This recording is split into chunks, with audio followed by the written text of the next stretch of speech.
Čau lidi, moje jméno je Radioactive a já vás vítám u dalšího dílu mých vlogů. Dnes si budeme vyprávět o hitu léta 2014. Gumových náramcích. Řekněte mi, máte je taky? No, tak jako nepotkal jsem ještě ani jednoho člověka, co by je neměl. Takže, já mám 4. Asi si říkáte, jak se pletou, ty, co to neznají samozřejmě. No, to vám prozradit nemůžu, protože to sám neumím. Já je dostávám, takže, no, to nevadí, ale jsou takovýhle náramky, které můžete plést ručně. Pak jsou takovýhle.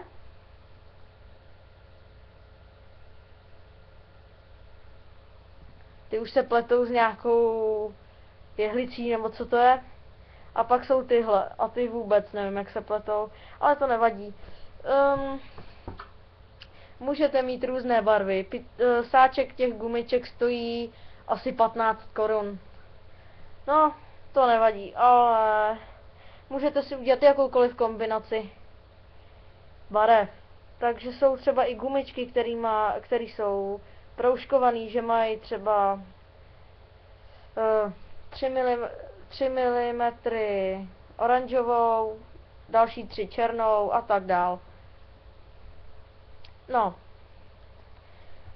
Takže mi napište do komentářů, jestli...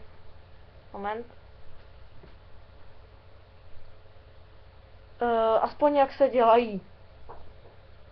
A ten, kdo mi to napíše, ať mi napíše i Skype a naučí mě to aspoň přes webku.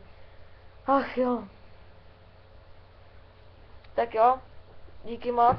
Díky, že mě sledujete. No. Sledujete. To nevadí. Ale každopádně, jestli se vám toto video líbilo, tak dejte like a jestli ne, tak si nezapomeňte nasrat. Takže Radioactive se loučí a snad někdy příště u dalšího videa. Zatím čus.